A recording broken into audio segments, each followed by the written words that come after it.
بسم الله الرحمن الرحيم. الحمد لله رب العالمين، والصلاة والسلام على نبينا ورسولنا وحبيبنا محمد بن عبد الله الأمين وعلى آله وأصحابه ومن تبعهم بإحسان إلى يوم الدين. أما بعد،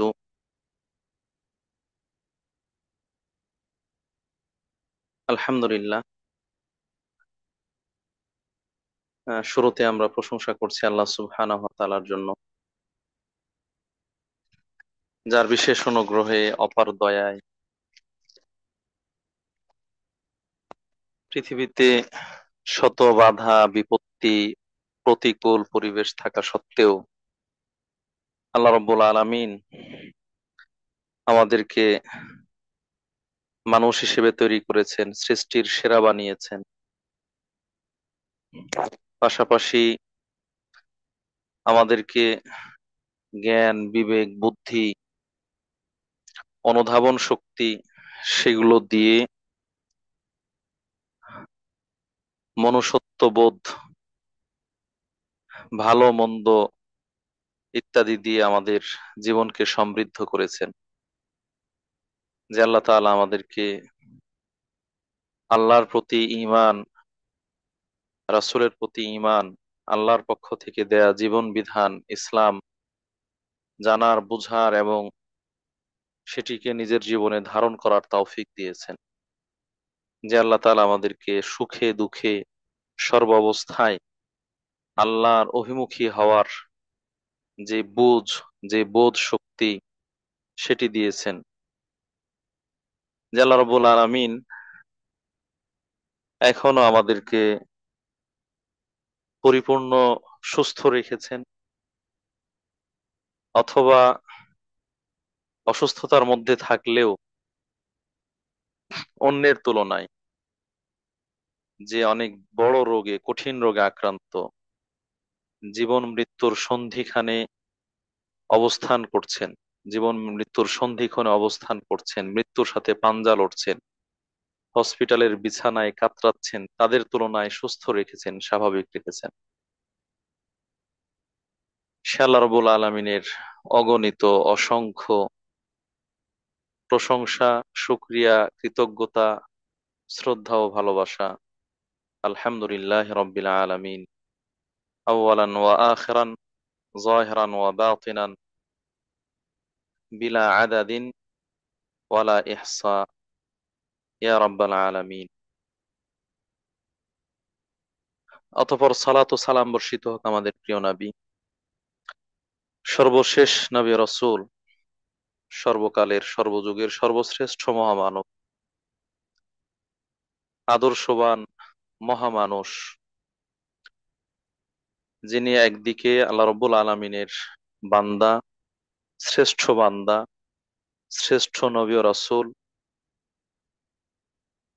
অন্যদিকে উম্মতের জন্য সর্বোত্তম আদর্শের অধিকারী, যিনি নিজের জীবনে সুখে দুঃখে,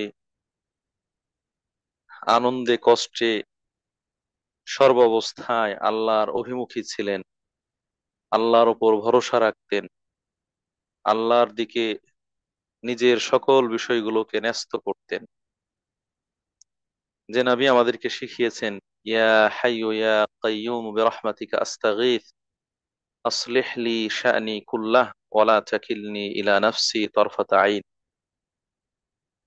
হে চিরঞ্জীব, চিরস্থায়ী, আপনার কাছে আমি সাহায্য চাই, বিপদ থেকে উদ্ধার পেতে চাই, কষ্ট দুঃখ যন্ত্রণা থেকে নিষ্কৃতি পেতে চাই। আপনি আমার সকল বিষয়কে ঠিক করে দিন, সংশোধন করে দিন, যথার্থ করে দিন, এবং কখনোই কোনো বিষয়ে চোখের পলক পরিমাণও আমার দিকে আমাকে ন্যস্ত করবেন না, আমার দিকে আমাকে ঠেলে দিবেন না, বরং আপনার অধীনেই, আপনার তত্ত্বাবধানেই রাখবেন।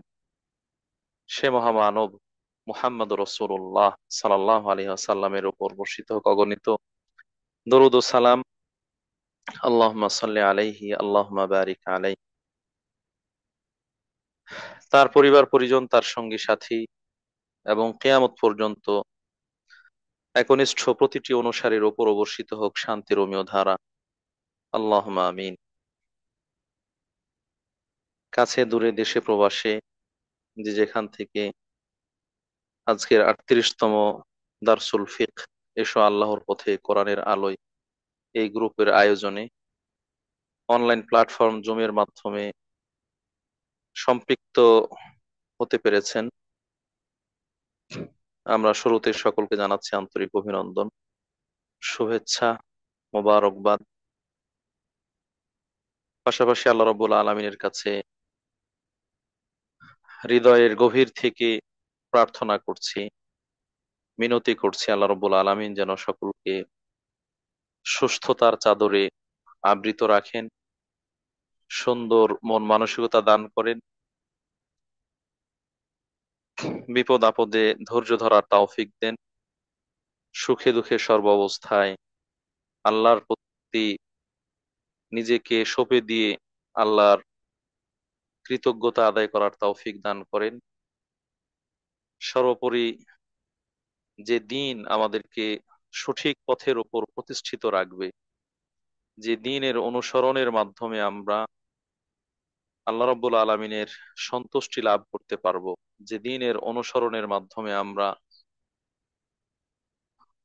অত্যন্ত বেদনাদায়ক কষ্টদায়ক স্থান জাহান্নাম কবরের আযাব সেগুলো থেকে নিষ্কৃতি পাবো, যে দিনের অনুসরণের মাধ্যমে আমরা আমাদের জীবনের চরম ও পরম লক্ষ্য, অভীষ্ট লক্ষ্য, অনাবিল সুখের ঠিকানা জান্নাত লাভ করতে পারবো। আল্লাহ রাব্বুল আলামিন আমাদেরকে সেই সঠিক দিনের অনুসরণ করার, সে সঠিক দিন সঠিকভাবে যথার্থভাবে জানার, বুঝার, মানার এবং সাধ্য অনুযায়ী অন্যের কাছে প্রচার ও প্রসার করার তৌফিক দান করুন। আল্লাহুম্মা আমিন।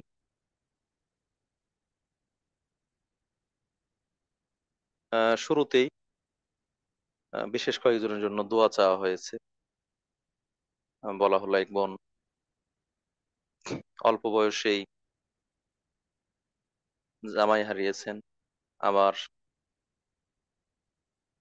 তার মেয়েকেও হারিয়েছেন। আল্লাহ রাব্বুল আলামিন তাকে ধৈর্য ধরার তৌফিক দান করুন, মৃতদেরকে ভুল ত্রুটি মাফ করে জান্নাতের উচ্চ মাকামে অধিষ্ঠিত করুন। আল্লাহুম্মা আমিন। আর এক বোনের অসুস্থতাজনিত সমস্যার কারণে হসপিটালের বিছানায় শুয়ে আছেন, কিডনি রোগের সমস্যা। আরেকজনের বললেন ক্যান্সার, আরেকজন অ্যাক্সিডেন্ট করেছে, আরো এইভাবে এক বোনের চোখের অপারেশন হয়েছে। এরকম হয়তো কয়েকজন বোনেরা আমাদের কাছে বলার সুযোগ পেয়েছেন, অনেক দিনই বোনেরা রয়েছেন যারা হয়তো মুখ ফুটে বলেননি অথবা বলার সুযোগ পাননি।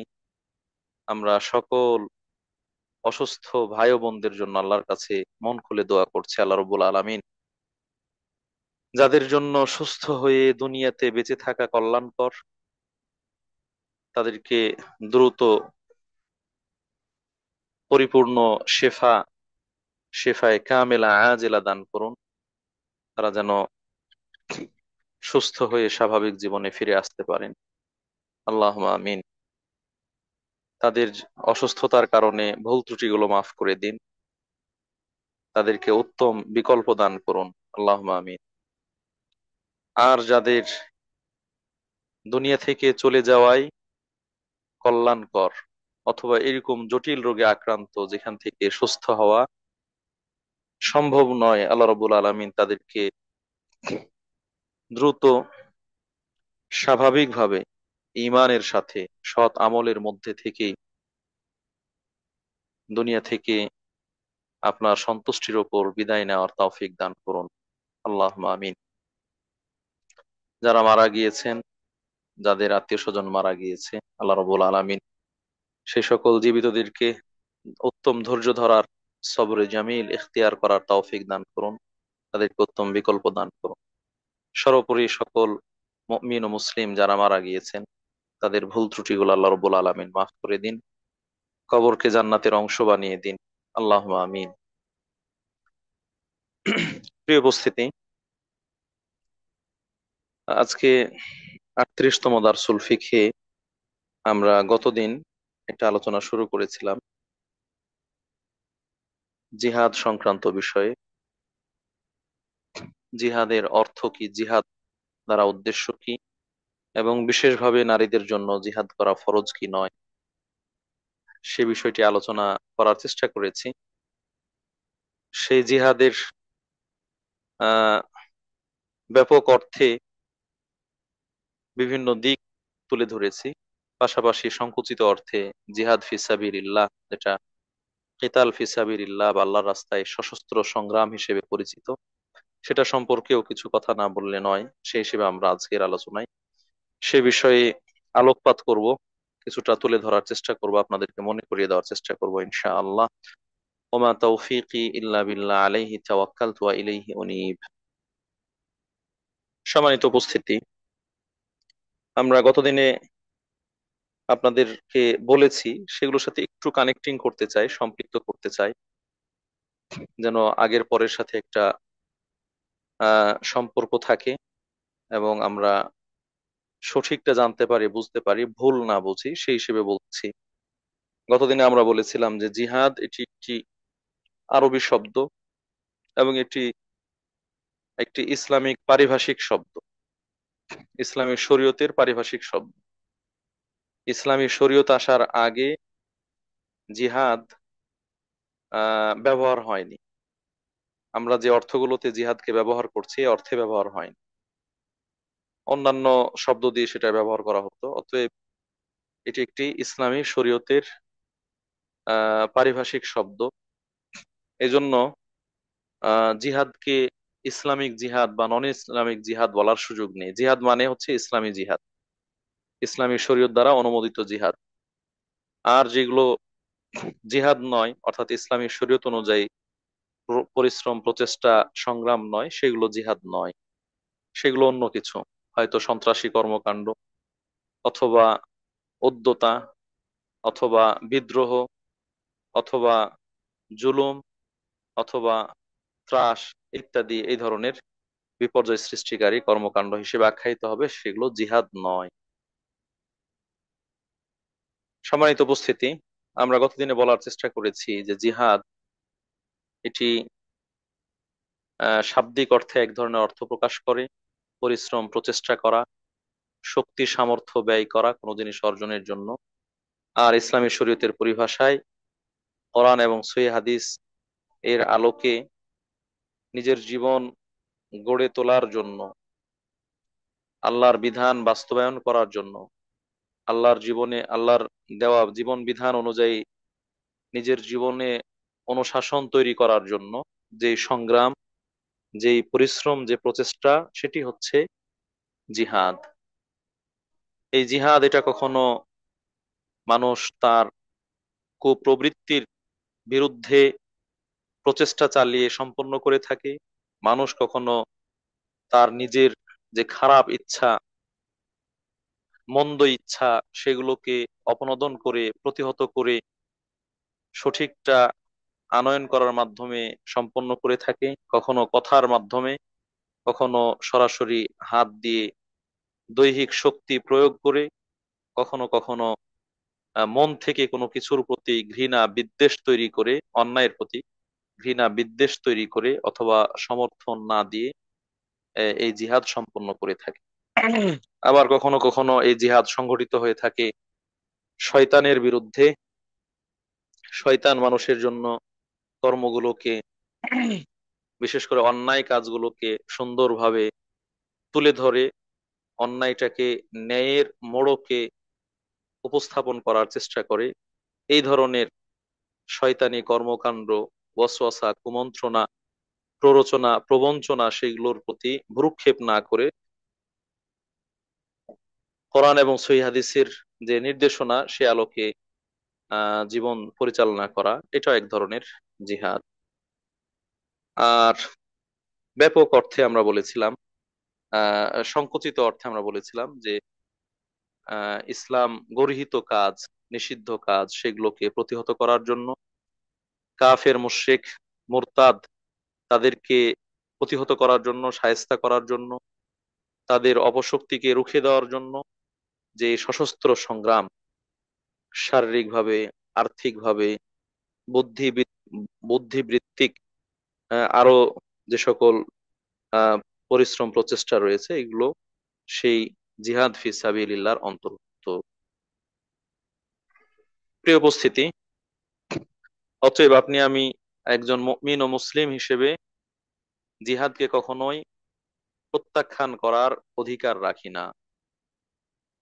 আমি আপনি একজন একনিষ্ঠ আল্লাহর বান্দা হিসেবে, অনুসারী হিসেবে, গোলাম হিসেবে জিহাদকে এড়িয়ে যাওয়ার কোনো সুযোগ নেই। যদিও সকল ধরনের জিহাদ সবার ক্ষেত্রে প্রযোজ্য নয়, যেমনটা আমরা কিছুটা তুলে ধরেছি। নারীদের জন্য সশস্ত্র সংগ্রাম এটা কখনোই এটা ফরজ নয়, বিশেষ স্থানকাল পাত্র ছাড়া। তাদের জন্য শ্রেষ্ঠ জিহাদ আল্লাহ রাসূল সাল্লাল্লাহু আলাইহি ওয়াসাল্লাম আখ্যায়িত করেছেন এই সামনে কাছাকাছি যে হজ এবং ওমরা, যেখানে অস্ত্রের ঝনঝনানি নেই, যেখানে রক্তপাত নেই, যেখানে আর্তনাদ চিৎকার নেই, এরকম একটি ইবাদত সম্পন্ন করার মাধ্যমে নারীরা তাদের জিহাদ সম্পন্ন করে থাকেন হজ ওমরা আদায়ের মাধ্যমে। অনুরূপভাবে নারীদের ক্ষেত্রেও কখনো কখনো জিহাদ আবশ্যক হয়ে যায়, সেটাও আমরা গত দিনে তুলে ধরেছি। যখন শত্রু মুসলিম সমাজে, মুসলিম জনপদে, মুসলিম নগরীতে আক্রমণ করে বসে এবং তাদেরকে প্রতিহত করার জন্য পুরুষ যোদ্ধারা অপারগ হয়ে যায়, নারী যোদ্ধাদের অংশগ্রহণ ছাড়া সেটি বিজয়ের দ্বার প্রান্তে উপনীত হতে পারে না, তখন যাদের প্রয়োজন, এটা বৃদ্ধ হোক, নারী হোক, শিশু হোক, তাদের সকলের ওপরই তখন এটি আবশ্যক বা অপরিহার্য হিসেবে গণ্য হবে। তাহলে এই জায়গা থেকে আমরা সারমর্ম সামারি করে বলতে চাই যে জিহাদ এটি ইসলামী পরিভাষা। জিহাদ এটি ব্যাপক অর্থবোধক একটি শব্দ। জিহাদ এটা কখনো আহ সামগ্রিকভাবে সকল জিহাদ করা কারো জন্য ফরজ, কখনো ফরজ নয়। আবার কিছু কিছু অর্থে জিহাদ করা সকলের জন্য ফরজ, যার কিছু উদাহরণ আমরা সেদিন তুলে ধরেছিলাম এবং সেটিকে হাসিনা আপু একটু এক্সপ্লেন করেছিলেন। নারীদের জন্য পর্দার পরিবেশ তৈরি করে পর্দার সাথে জীবন পরিচালনা করা, পর্দা করতে গিয়ে যে সকল কটূক্তি, প্রতিবন্ধকতা, বাধা ইত্যাদি রয়েছে সেগুলোর বিরুদ্ধে রুখে দাঁড়ানো এবং সেই প্রতিকূল পরিবেশেও পর্দা মেনটেন করে চলা, এটা নারীর জন্য অনেক বড় একটি জিহাদ। তো এইভাবে জিহাদের বিভিন্ন ক্ষেত্র রয়েছে। আজকে আমরা জিহাদ ফি সাবিলিল্লাহ এটি সম্পর্কে আলোচনা করতে চাই। জিহাদ ফি সাবিলিল্লাহ বা কিতাল ফি সাবিলিল্লাহ, আল্লাহর রাস্তায় সশস্ত্র সংগ্রাম, এর দ্বারা উদ্দেশ্য কি? এটিকে সংজ্ঞায়িত করা হয়েছে এভাবে: বাদলুল জুহদি ওয়াল উসঈ ফি কিতালিল আ'দা মিনাল কুফারি ওয়া মুদাফাআতিহিম। একজন ব্যক্তি, একজন মুসলিম ব্যক্তি তার শক্তি সামর্থ্য ব্যয় করবে কাফের শত্রুদের বিরুদ্ধে সংগ্রাম করতে এবং তাদেরকে প্রতিহত করতে। অমুসলিম শত্রুদের বিরুদ্ধে যুদ্ধ করতে এবং তাদেরকে প্রতিহত করতে তার যে শক্তি সামর্থ্য রয়েছে সেটিকে ব্যয় করা, এটি হচ্ছে ইসলামী শরীয়তের পরিভাষায় কিতাল ফি সাবিলিল্লাহ অথবা জিহাদ ফি সাবিলিল্লাহ। এখানে আমরা সংজ্ঞাটা, ডেফিনেশনটা এই জন্যই বললাম, কারণ এক ধরনের মানুষ যারা নিজেদেরকে মুসলিম দাবি করে, মুসলিম হিসেবে পরিচয় দেয়, এর মধ্যে পুরুষ রয়েছে এবং কিছু অবুঝ অবলা নারীও রয়েছে। তাদের কাছে শরীয়তের সঠিক জ্ঞান না থাকার কারণে তারা তারা সীমা লঙ্ঘন করে, বাড়াবাড়ি করে এবং মুসলিমদের বিরুদ্ধেই তারা যুদ্ধ সংগ্রামে নেমে পড়ে। ইসলামকে বিকৃতভাবে উপস্থাপন করে অথবা ভুলভাল ব্যাখ্যা দাঁড় করিয়ে মুসলিমদের বিরুদ্ধেই তারা যুদ্ধে জড়িয়ে পড়ে। মুসলিমদের মধ্যেই তারা বোমা ব্লাস্ট করে, বিভিন্নভাবে ত্রাস সৃষ্টি করে, সন্ত্রাসী কর্মকাণ্ড সংঘটিত করে। এই সকল ক্ষেত্রে তাদেরকে ধরিয়ে দেওয়া যদি হয় যে কেতাল ফি সাবিলিল্লাহ, এটা তো হচ্ছে অমুসলিমদের বিরুদ্ধে সংগ্রাম, তারা ইনিয়ে বিনিয়ে বিভিন্নভাবে ঘুরিয়ে পেঁচিয়ে এই মুসলিমদেরকেও অমুসলিম বানানোর চেষ্টা করে, মুসলিমদেরকেও তারা অমুসলিম বানানোর চেষ্টা করে এবং সেই অপব্যাখ্যা করে মুসলিমদেরকে হত্যা করে। যেমন খুব স্বাভাবিক, তাদের কাছে একটি বিষয় হচ্ছে প্রচলিত গণতন্ত্র, ডেমোক্রেসি, আমরা যে অর্থে এটাকে চিনি জানি বুঝি, এটি নিঃসন্দেহে মনুষ্য সৃষ্ট, মানুষের দ্বারা তৈরি করা একটি নতুন থিওরি, যেটি ইসলামের সাথে সরাসরি সাংঘর্ষিক, ইসলামী শরীয়তের সাথে সরাসরি সাংঘর্ষিক। যেখানে গণতন্ত্রের মূল মন্ত্র হচ্ছে জনগণ সকল ক্ষমতার উৎস, জনগণের দ্বারা তৈরিকৃত সরকার দিয়ে যে শাসন কার্য পরিচালনা করা হয় জনগণের কল্যাণের জন্য, সেটা হচ্ছে ডেমোক্রেসি। তো সেই গণতন্ত্র, যেটি মতবাদ হিসেবে একটি কুফরি মতবাদ, ইসলামের সাথে সরাসরি সাংঘর্ষিক। যেমনটা আমরা বললাম যে এই গণতন্ত্রের মূল থিওরি হচ্ছে জনগণ সকল ক্ষমতার উৎস, অথচ আল্লাহ তাআলা বলছেন ইনিল হুকমু ইল্লা লিল্লাহ, বিধান কেবল আল্লাহ তাআলার, ক্ষমতা এটা শুধু আল্লাহ তাআলার, অর্থাৎ আল্লাহ তাআলা সকল বিধানদাতা, কিন্তু গণতন্ত্রে সকল বিধানদাতা হচ্ছে জনগণ। তো এই ধরনের গণতান্ত্রিক পদ্ধতিতে যদি কোনো ব্যক্তি বিশ্বাস স্থাপন করে, কিভাবে যেটি ঠিক এটির সাথে তিনি সহমত পোষণ করে এবং সেটিকে প্রতিষ্ঠিত করার জন্য জীবন বাজি রেখে পরিশ্রম করে, প্রচেষ্টা করে, তাহলে তার মনে প্রাণে এটি যেন রক্তের সাথে মিশে যায় এবং এটাকে তিনি তার শিরোধার্য আহ বিশ্বাস, কর্মতৎপরতা হিসেবে গণ্য করে, তাহলে নিঃসন্দেহে এটি একটি কুফরি মতবাদ এবং সে ব্যক্তি কাফের, সে ব্যক্তি কাফের। আমরাও এটার সাথে ঐক্যমত পোষণ করি এবং আহ আমাদের বিশ্বাস যারা নির্ভরযোগ্য আলেমে দ্বীন রয়েছেন, ইসলামিক স্কলার রয়েছেন, তারাও এটিকে এভাবেই বিশ্বাস করবেন যে প্রচলিত গণতন্ত্র আমরা যেই রূপে দেখতে পাচ্ছি সেটি একটি অনইসলামিক থিওরি, অনইসলামিক মতবাদ, এটি ইসলামের সাথে সরাসরি সাংঘর্ষিক মতবাদ। এখন যারা জিহাদকে অপব্যাখ্যা করে, তারা বলে যে এই ধরনের মতবাদকে যারা প্রতিষ্ঠিত করে, যারা যারা বিশ্বাস করে, লালন করে এবং প্রতিষ্ঠিত করে, তারা কাফের, এবং এই মতবাদকে যারা সমর্থন করে তারাও কাফের। এই মতবাদের অধীনে যারা রয়েছে, যে কোনো ভাবে হোক, গণতান্ত্রিক দেশের সদস্য, তারাও কাফের, নাউজুবিল্লাহ মিন যালিক। এইভাবে তারা তাদের সকলকে কাফের আখ্যায়িত করে, অমুসলিম আখ্যায়িত করে, মুরতাদ আখ্যায়িত করে। আর যখন কাফের প্রমাণিত করতে পারবে তখন তার বিরুদ্ধে সংগ্রাম করা, যুদ্ধ করা জায়েজ। সেই হিসেবে তারা মুসলিমদের বিরুদ্ধেই, মুসলিমদেরকে অমুসলিম বানিয়ে অস্ত্র ধারণ করতে, হত্যা করতে, ত্রাস সৃষ্টি করতে তারা কার্পণ্য করে না, কুণ্ঠাবোধ করে না। যেমন গণতান্ত্রিক দেশে, গণতান্ত্রিক প্রক্রিয়ায় যে বিচার ব্যবস্থা পরিচালনা করে বিচারকরা, তারা কাফের।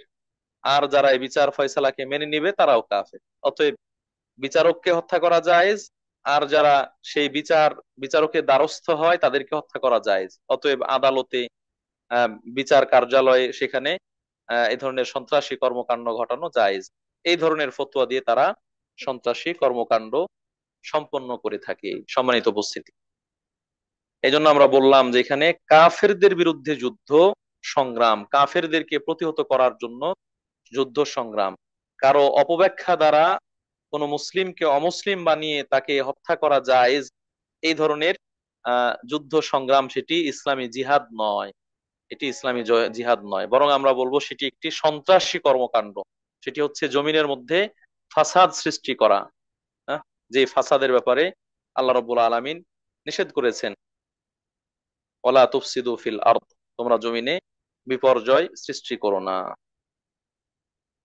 সম্মানিত উপস্থিতি, তাহলে আমরা জিহাদ ফি সাবিলিল্লাহ বা কিতাল ফি সাবিলিল্লাহ আহ ইসলামী দৃষ্টিকোণ বা পরিচয় সেটি জানতে পারলাম। এটি ইসলামী শরীয়তে প্রমাণিত প্রতিষ্ঠিত একটি বিষয়। এটি ইসলামী শরীয়তে প্রমাণিত প্রতিষ্ঠিত একটি বিষয়। শুধু প্রমাণিত প্রতিষ্ঠিত বিষয় নয়, বরং এটি ইসলামের একটি শীর্ষ পর্যায়ের বিষয়। আল্লাহ রাসূল সাল্লাল্লাহু আলাইহি ওয়াসাল্লাম বলছেন, আল জিহাদু মাযিন ইলা ইয়াউমিল কিয়ামাহ, জিহাদ কিয়ামত পর্যন্ত জারি থাকবে, অব্যাহত থাকবে। অনুরূপভাবে অন্য হাদিসে আল্লাহ রাসূল সাল্লাল্লাহু আলাইহি ওয়াসাল্লাম বলছেন, লা তাযালু তাইফাতুম মিন উম্মতি যাহিরিনা আল হক, লা তাযালু তাইফাতুম মিন উম্মতি যাহিরিনা আল হক, আমার উম্মতের একটি দল কিয়ামত পর্যন্ত সত্যের ওপর প্রতিষ্ঠিত থাকবে। লা ইয়াদুররুহুম মান খাযালাহুম, যারা তাদেরকে অপমানিত করতে চাইবে তারা তাদের অপমানিত করতে পারবে না। হাত্তা ইয়াতিয়া আস-সাআহ, অথবা হাত্তা তাকুম আস-সাআহ, যতক্ষণ না কিয়ামত সংঘটিত হয়। অনুযায়ী এসেছে তারা ইউকাতিলুনা হাত্তা তাকুম আস-সাআহ, আল্লাহর রাস্তায় সংগ্রাম করতে থাকবে যতক্ষণ না কিয়ামত সংঘটিত হয়। অনুরূপভাবে আল্লাহ রাসূল সাল্লাম আর একাধিক হাদিসের মধ্যে বলেছেন, হ্যাঁ, আহ, জিহাদ এটি হচ্ছে ইসলামের শীর্ষ পর্যায়ের একটি বিষয়। জিহাদ এটি হচ্ছে একটি ইসলামের শীর্ষ পর্যায়ের বিষয়। তাহলে জিহাদ এটিকে অস্বীকার করার, প্রত্যাখ্যান করার কোনো সুযোগ নেই, বরং এটি ইসলামে সুপ্রতিষ্ঠিত প্রমাণিত একটি বিষয়, যেটি ইসলামকে প্রতিষ্ঠিত করার জন্য, সুউচ্চ করার জন্য, ছড়িয়ে দেওয়ার জন্য একটি গুরুত্বপূর্ণ মাধ্যম হিসেবে বিবেচিত। সেই জিহাদ এটা ফরজ, কে বলেছেন এটা ফরজে কিফায়া, কাফের মুশরিকদের বিরুদ্ধে জিহাদ করা, যুদ্ধ করা, এটা ফরজে কিফায়া। ফরজে কিফায়া এবং ফরজে আইন এ দুটো ইসলামী শরীয়তের পরিভাষা। অনেকেই গুলিয়ে ফেলেন, অথবা অনেকের কাছে এটাকে ভিন্নভাবে উপস্থাপন করা হয়। ফরজে কিফায়া মানে এটা ফরজ, আবশ্যক, আমভাবে সবার ওপর, সুনির্দিষ্টভাবে আব্দুল্লাহ, আব্দুর রহমান, আব্দুল করিম, খালেদ, ওমর তার ওপর এরকম নয়, বরং আমভাবে জেনারেলি সবার ওপর ফরজ। যখন এই কাজটা যে সংখ্যক মানুষ আদায় করলে, সম্পন্ন করলে আদায় হয়ে যায়, তখন ওই সংখ্যক মানুষের ওপর ফরজ, অন্যরা এই ফরজ থেকে নিষ্কৃতি পেয়ে যান। আর যদি ওই সংখ্যক মানুষ না পাওয়া যায়, তাহলে পর্যায়ক্রমে ওই সংখ্যক মানুষ, সেটা আমি হতে পারি, আপনি হতে পারেন, অন্য কেউ হতে পারে, তাদের ওপর ফরজ। এই ধরনের ফরজকে বলা হয় ফরজে কিফায়া। উদাহরণ হিসেবে আমরা বলি যে সালাতুল জানাজা পড়া ফরজে কিফায়া, অনেকে বলে এটা ফরজে কিফায়া, জানাজার নামাজ পড়া ফরজে কিফায়া। এখন জানাজার নামাজ এবং মৃত ব্যক্তিকে দাফন করা, এই জন্য যে কয়জন লোকের দরকার, এটা জামাত হতে হলে মিনিমাম 3 জন লোকের দরকার। লাশটা কবর খুঁড়ে লাশটা কবরে রাখতে হয়তো 3 থেকে 5 জন দরকার। এরকম সংখ্যক মানুষ যদি পাওয়া যায় যারা এই কাজটাকে সম্পন্ন করলো, তাহলে এদের উপরই ফরজ, এই ফরজ অন্যদের উপর আর থাকবে না, অন্যরা পাপ থেকে মুক্ত হয়ে যাবে। কিন্তু যদি কেউই না করে, 3 জন 5 জনের উপর প্রয়োজন ছিল, কেউই করলো না, তাহলে তখন সবাই পাপী হবে যতক্ষণ পর্যন্ত কাজটা সম্পন্ন না হয়। এটা হচ্ছে ফরজে কিফায়া। আর ফরজে আইন, যেটা একেবারে ডেফিনেটলি সবার ওপর ডিফাইন করে করে, প্রত্যেক ব্যক্তির ওপর, প্রত্যেক ইন্ডিভিজুয়াল পার্সনের ওপর এটি ফরজ, আবশ্যক। আল্লাহর বান্দা বান্দি সবার উপর আবশ্যক, এটা হচ্ছে ফরজে আইন। তো জিহাদটাকে বলা হয়েছে এটি ফরজে কিফায়া, অর্থাৎ সবার জন্য ফরজ নয়। যারা যুদ্ধ করলে এই কাজ সম্পন্ন হয়ে যাবে তাদের জন্য ফরজ, তাদের জন্য এটি ফরজ, অন্যদের জন্য নয়। তবে স্থানকাল পাত্রভেদে এটি ফরজে আইন, আমরা সামনের দিকে একটু আলোচনা করবো ইনশাআল্লাহ। সম্মানিত উপস্থিতি, এই যে জিহাদ, যেটি ইসলামী শরীয়তে অনুমোদিত, কিতাল ফি সাবিলিল্লাহ, আল্লাহ রাস্তায় সশস্ত্র সংগ্রাম করা, এটি অনুমোদিত। এটি কেন ইসলামের মধ্যে নিয়ে আসা হয়েছে, ইসলামের বিধান হিসেবে নিয়ে আসা হয়েছে, এর হেকমাত কি, রহস্য কি? এটি নিঃসন্দেহে মহান উদ্দেশ্যে, উন্নত উদ্দেশ্যে আল্লাহ রাব্বুল আলামিন এটিকে ইসলামের শরীয়ত ভুক্ত করেছেন। তার মধ্যে একটা হচ্ছে মানুষকে, আল্লাহর গোলাম যারা, আল্লাহর বান্দা যারা মানুষ, এই মানুষদেরকে আল্লাহ ব্যতীত অন্যের, অন্য যাদের ইবাদত করা হয়, পূজা করা হয়, উপাসনা করা হয়, তাদের ইবাদত থেকে আল্লাহর ইবাদতের দিকে ফিরিয়ে নিয়ে আসার জন্য এই জিহাদের প্রবর্তন করা হয়েছে। হ্যাঁ? মানুষকে, মানুষ অথবা আল্লাহ ছাড়া অন্য যা কিছুর ইবাদত করা হয়, ইবাদত পাওয়ার যোগ্যতা একমাত্র আল্লাহ সুবহানাহু ওয়া তাআলা। তো আল্লাহ ছাড়া অন্য যার ইবাদত করা হয়, মানুষ অথবা জিন অথবা বৃক্ষরাজি অথবা পাহাড় পর্বত, নদী নালা, সূর্য, নক্ষত্র ইত্যাদি যে কোনো জিনিসের পূজা করা হয়, এরকম জিনিসের, হ্যাঁ, ইবাদত থেকে বের করার জন্য, এক কথায় সৃষ্টির ইবাদত থেকে বের করে নিয়ে আসার জন্য, স্রষ্টার ইবাদতের দিকে ফিরিয়ে নিয়ে যাওয়ার জন্য এই জিহাদের প্রবর্তন করা হয়েছে। যেমন আল্লাহ রাব্বুল আলামিন কোরআনের মধ্যে ঘোষণা করেছেন সূরা আনফালের 39 নং আয়াতে, ওয়াকাতিলুহুম হাত্তা লা তাকুনা ফিতনাহ ওয়া ইয়াকুনা আদ-দীনু কুল্লুহু লিল্লাহ। আপনি অমুসলিমদের বিরুদ্ধে, কাফের মুশরিকদের বিরুদ্ধে যুদ্ধ করুন, সংগ্রাম করুন, যাতে করে কোনো ফিতনা না থাকে, যাতে করে ফিতনা না থাকে। ফিতনা দ্বারা উদ্দেশ্য হচ্ছে ফিতনা তো শিরক ওয়াল কুফর, শিরক এবং কুফরির কোনো ফিতনা না থাকে। ওয়াকুন আদ-দীনু কুল্লুহু লিল্লাহ, এবং যেন পরিপূর্ণভাবে শুধু আল্লাহর দ্বীন বাস্তবায়িত হয়। আল্লাহর দ্বীন বাস্তবায়িত হওয়া পর্যন্ত জিহাদ করুন। অনুরূপভাবে এই জিহাদকে প্রবর্তনের আরেকটি উল্লেখযোগ্য কারণ হচ্ছে সমাজে যে সকল জুলুম রয়েছে, অন্যায় রয়েছে, অন্যের অধিকার থেকে বঞ্চিত করার ব্যবস্থা রয়েছে, এই ধরনের অধিকার বঞ্চিত, নিগৃহীত, নিষ্পেষিত, নির্যাতিত মানুষদেরকে তাদের এই জুলুম নির্যাতন থেকে বের করে নিয়ে আসার জন্য জিহাদের প্রবর্তন করা হয়েছে, প্রচলন করা হয়েছে।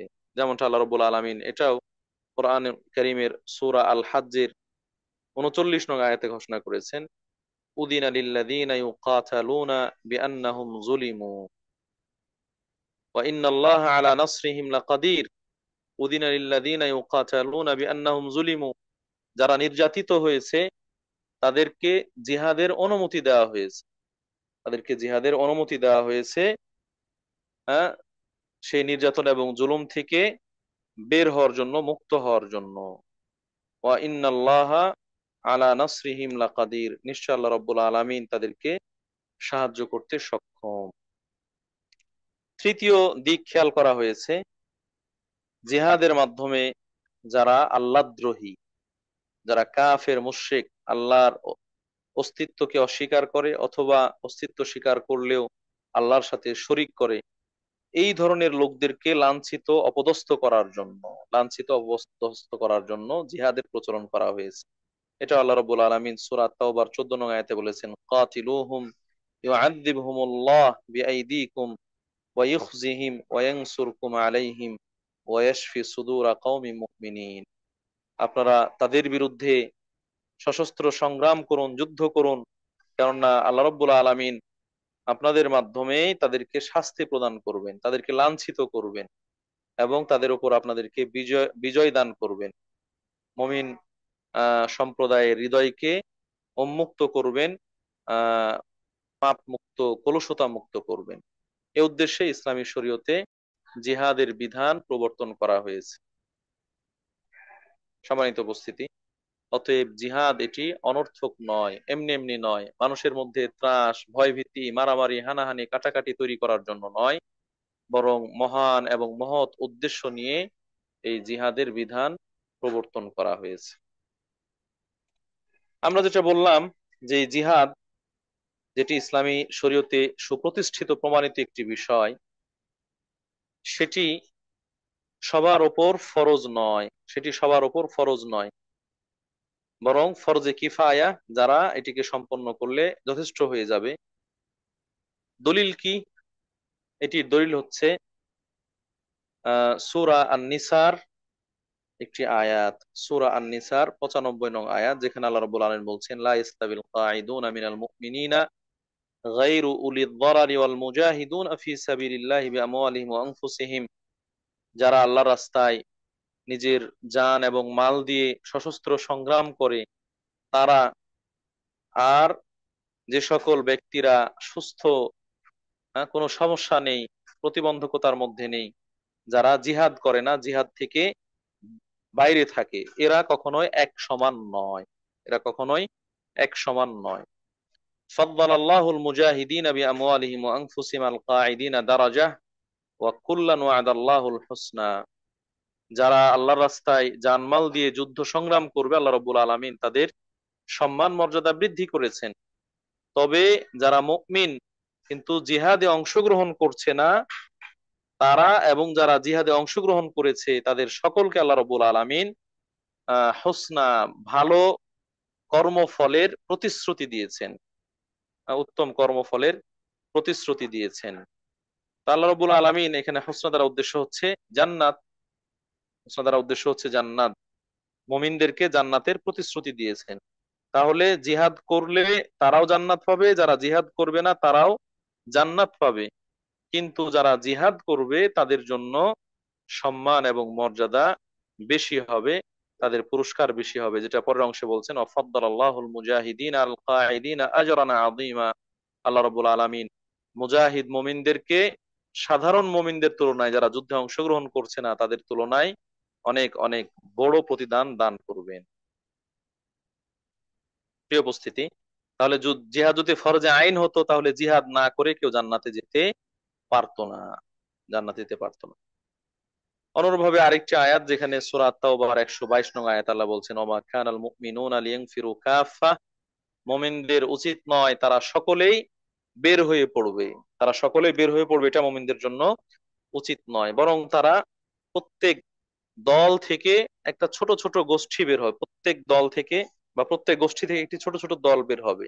তো এখানেও আল্লাহ রাব্বুল আলামিন সবার সবাইকে বের হওয়া এটা বাধ্যবাধকতা আরোপ করেননি। প্রিয় উপস্থিতি, তবে এখানে কিছু ক্ষেত্র রয়েছে, যেই ক্ষেত্রগুলোতে মুমিন ও মুসলিম, মুমিন ও মুসলিম তাদের জন্য জিহাদে অংশগ্রহণ করা, যুদ্ধে অংশগ্রহণ করা এটা ফরজে আইন হয়ে যায়। স্বাভাবিক অবস্থায় সব সময় এটা ফরজে কিফায়া, কিন্তু বিশেষ বিশেষ মুহূর্তে স্থানকাল পাত্রভেদে এটি ফরজে কিফায়া থেকে ফরজে আইনে পরিণত হয়, ফরজে আইনে রূপান্তরিত হয়। এরকম স্থানগুলো কি কি? এরকম স্থানগুলো হচ্ছে আহ একটি হলো যখন মুসলিম সাম্রাজ্যে, মুসলিম দেশে শত্রু বাহিনী অমুসলিমরা আক্রমণ করে বসে, কাছাকাছি চলে আসে, কাছাকাছি চলে আসে, অথবা তাদেরকে অবরোধ করে ফেলে, চতুর্পাশ থেকে ঘিরে ফেলে। এইরকম অবস্থায় এই শত্রুদেরকে প্রতিহত করা, শত্রুদের বিরুদ্ধে প্রতিরোধ গড়ে তোলা, তাদেরকে সরানোর জন্য যে জিহাদ এবং যুদ্ধ রয়েছে সেটি করা প্রত্যেক নাগরিকের ওপর আবশ্যক হয়ে যায়, প্রত্যেক নাগরিকের ওপর আবশ্যক হয়ে যায়, তখন আর এটা ফরজে কিফায়া থাকে না। অনুরূপভাবে আরেকটি অবস্থা হচ্ছে যখন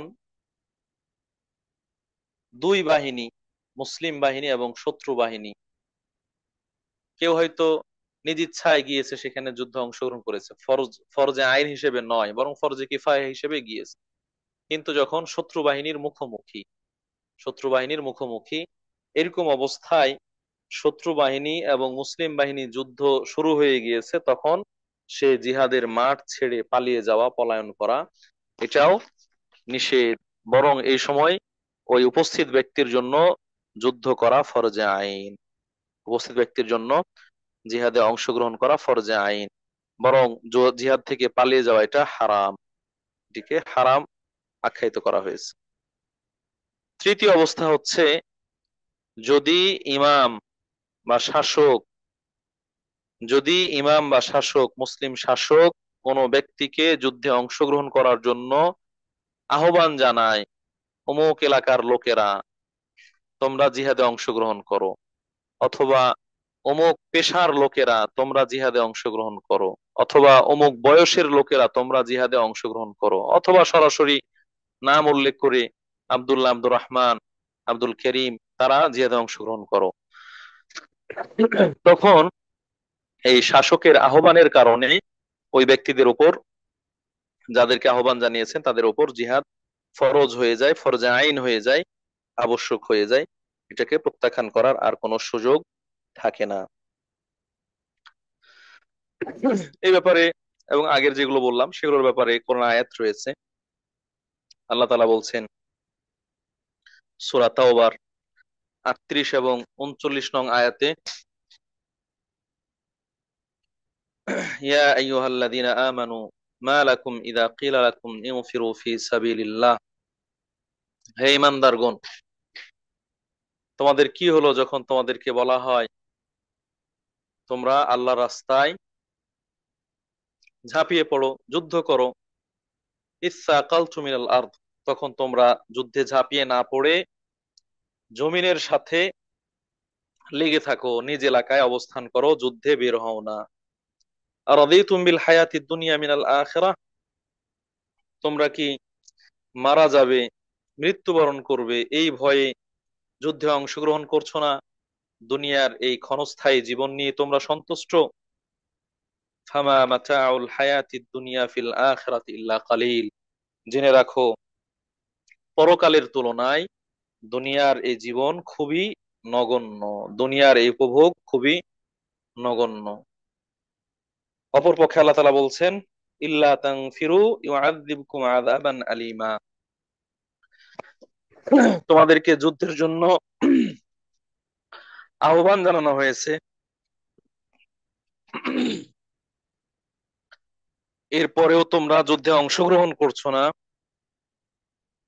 তাহলে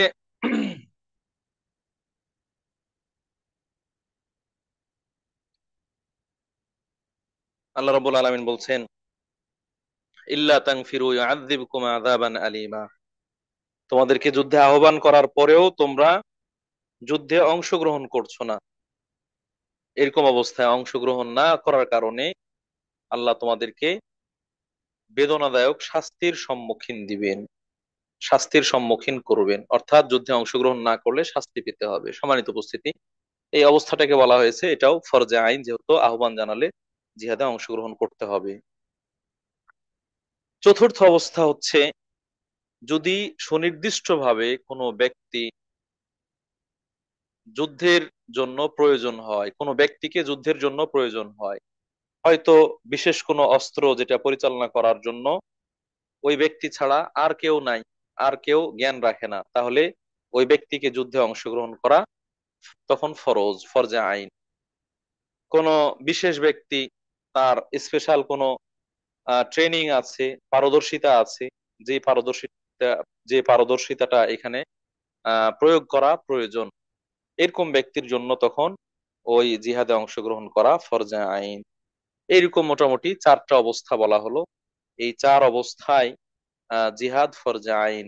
এর বাইরে যখন এরকম জরুরি অবস্থা তৈরি হয় না অথবা বিশেষ বিশেষ প্রয়োজন আসে না, তখন জিহাদ এটা ফরজে আইন নয় বরং ফরজে কিফায়া, ফরজে আইন নয় বরং ফরজে কিফায়া।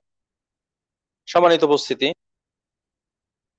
বিশেষ করে বর্তমান সময়ে প্রায় প্রত্যেকটা দেশ, মুসলিম দেশ হোক আর অমুসলিম দেশ হোক, তাদের সামরিক বাহিনী রয়েছে, আর্মি ফোর্স রয়েছে, যারা ডিফেন্স ফোর্স রয়েছে, যারা রাষ্ট্রীয় নিরাপত্তার জন্য, বহির্শত্রু থেকে নিজের দেশকে আহ নিরাপদ রাখার জন্য, শত্রুদের আক্রমণ প্রতিহত করার জন্য এই ধরনের স্পেশাল ফোর্স বা বাহিনী গঠিত হয়েছে।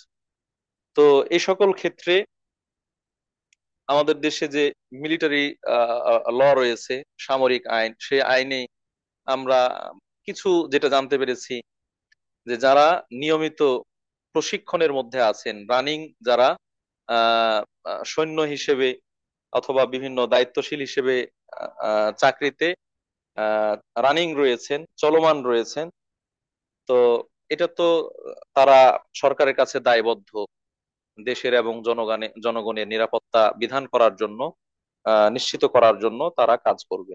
এমনকি যারা সাবেক কর্মকর্তা, পূর্বে সেনাবাহিনীর কর্মকর্তা ছিলেন, যদি কখনো যুদ্ধ পরিস্থিতি লেগে যায়, তাহলে তাদেরকে সরকার ডাকলে তারা যেতে বাধ্য থাকবেন, এরকম একটা প্রতিশ্রুতি থাকে। এভাবে তারা বদ্ধপরিকর থাকেন। প্রিয় উপস্থিতি, তাহলে আমরা বুঝতে পারছি যে সরকার বা শাসক, মুসলিম শাসক যখন কাউকে সুনির্দিষ্টভাবে যুদ্ধের জন্য আহ্বান জানাবেন, তখন অথবা বিশেষ পেশার লোক যার প্রয়োজন রয়েছে, তাকে এই যুদ্ধে অংশগ্রহণ করা বাধ্যতামূলক, ফরজে আইন। এখানে আমরা গতদিন একটু আলোচনা করেছি, আজকে আবার একটু পুনরাবৃত্তি করতে চাচ্ছি যে জিহাদ ফি সাবিলিল্লাহ, যেটা আল্লাহ রাস্তায় সশস্ত্র সংগ্রাম করা, ফরজ।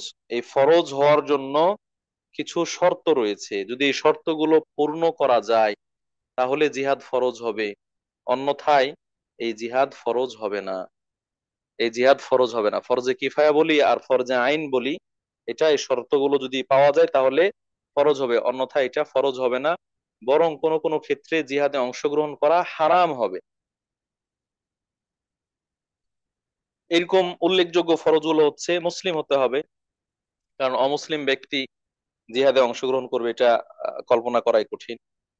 2 নাম্বার হচ্ছে প্রাপ্তবয়স্ক হতে হবে। প্রাপ্তবয়স্ক না হলে জিহাদে অংশগ্রহণ করা ফরজ নয়, আবশ্যক নয়। যেমনটা আমরা আব্দুল্লাহ ইবনে উমর রাদিয়াল্লাহু তাআলা আনহুমার ঘটনা থেকে জানি, উহুদের যুদ্ধ যখন আল্লাহ রাসূল সাল্লাল্লাহু আলাইহি সাল্লাম কাফের মুশরিকদের বিরুদ্ধে উহুদের যুদ্ধে অংশগ্রহণ করলেন, তখন আব্দুল্লাহ ইবনে উমর সহ আরো কিছু সাহাবী উপস্থিত হয়েছিলেন যুদ্ধ করার জন্য, কিন্তু তাদেরকে অনুমতি দেওয়া হয়নি। তার পরের বছর খন্দকের যুদ্ধ যখন হলো, তখন তারা গিয়েছিলেন, আল্লাহ রাসূল সাল্লাম তাদেরকে অনুমতি দিয়েছেন। উহুদের যুদ্ধে তাদের বয়স ছিল 14 বছর, আর খন্দকের যুদ্ধে বয়স ছিল 15 বছর। তো এই 15 বছর বয়স পূর্ণ হওয়ার কারণে তাদেরকে অনুমতি দিয়েছেন। 15 বছর বয়সে সাধারণত বালেগ হয়ে যায়। তাহলে এখানে প্রাপ্তবয়স্ক হওয়া, এটাকে একটা শর্ত আরোপ করা হয়েছে। অনুরূপ ভাবে জ্ঞান সম্পন্ন হওয়া, মাতাল বা পাগল না হওয়া, নির্বোধ না হওয়া। কারণ যুদ্ধের মাঠ যেখানে শত্রুর বিপরীতে অবস্থান করতে হয়, শত্রুকে ঘায়েল করতে হয়, প্রতিপক্ষকে আহ প্রতিহত করতে হয়, এরকম জায়গায় যদি কোনো পাগল যায়, তাহলে সে নিজেকে নিজে রক্ষা করতে পারবে না। হ্যাঁ, শত্রুকে প্রতিহত করবে কিভাবে? সম্মানিত উপস্থিতি, এজন্য জ্ঞান সম্পন্ন হওয়া এটি একটি শর্ত। চতুর্থ শর্ত হচ্ছে পুরুষ হওয়া। পুরুষ হওয়া এটা একটা যুদ্ধের জন্য, যুদ্ধ ফরজ হওয়ার জন্য শর্ত। আমরা গদ্দিনে বলেছি নারীদের ওপর যুদ্ধ ফরজ নয়, তবে বিশেষ অবস্থা এটা সবার জন্য ফরজ, এটা একটু আগেও আমরা বলে আসলাম। তাহলে পুরুষদের জন্য জিহাদ ফরজ, নারীদের ওপর নয়। এ ব্যাপারে অনেকগুলো দলিল রয়েছে, যেটা আমরা গতদিনে উল্লেখ করেছি, আজকে উল্লেখ করলাম। আয়েশা রাদিয়াল্লাহু তাআলা আনহা রাসূলকে সরাসরি জিজ্ঞাসাই করলেন যে জিহাদ তো অনেক ফজিলতপূর্ণ আমল, আমরা নারীরা জিহাদ করছি না, আমরা কি জিহাদ করব না?